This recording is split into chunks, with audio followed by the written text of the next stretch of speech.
Welcome to Divya's Discoveries. Today I want to talk about the metrics that we use to measure the effectiveness and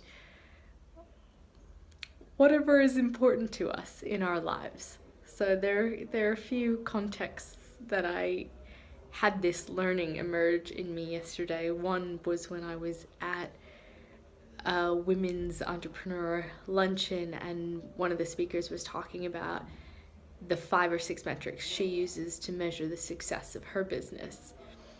And I was grinning to myself because I was thinking, I measure things differently. How do I measure, what metrics do I use for enjoyment?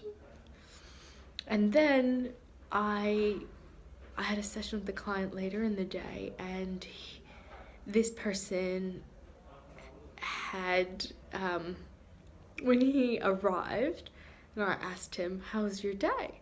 He said, "Not bad." And so we had a conversation about the use of language to guide experience. And I said, I wonder how differently you might experience it if instead of saying not bad, you said good. And his response to that was, well, I wanna be honest about my experience and accurately portray it. And truth be told, the last thing I said before I left my office to come here was, well, that was a shit day.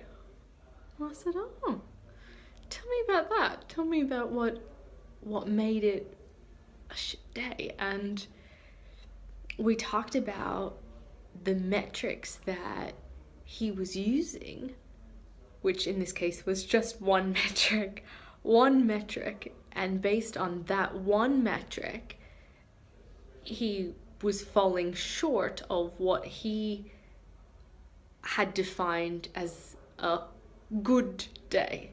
And so when we broaden the metrics to include all the other elements that create an enriching experience of life, he realized, actually, yeah, I did have a really good day, and was a little bit astounded by how the experience changed through changing the metrics. And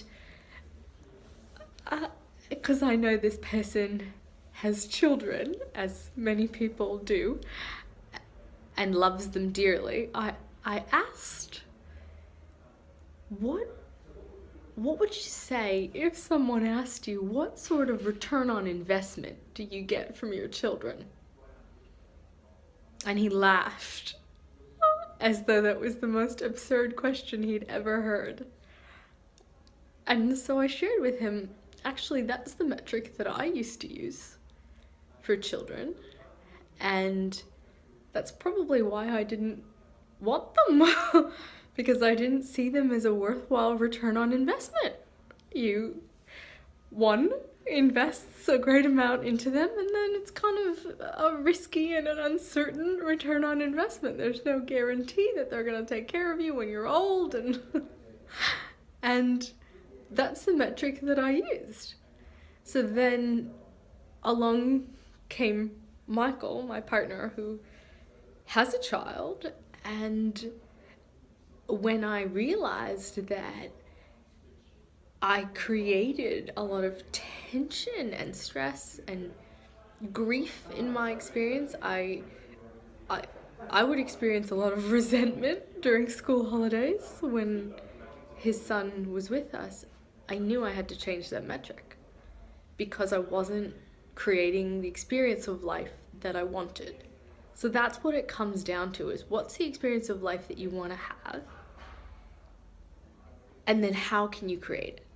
So sometimes when we're not creating the experience we want, it's because we're using an inappropriate metric. So in my case, using return on investment to measure what children give you, which to me, I thought, well, if you use this for how you spend your time or invest your time in other ways, why not with children?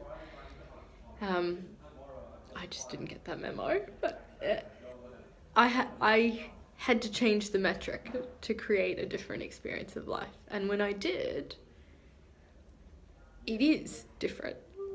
Still, there's work to be done, but I've definitely broadened my metrics. And so, in sharing space with this person, the last thing that he said at the end of our session was, it's kind of like when we're trying to measure something 3D with just a single point, and it doesn't capture the whole experience.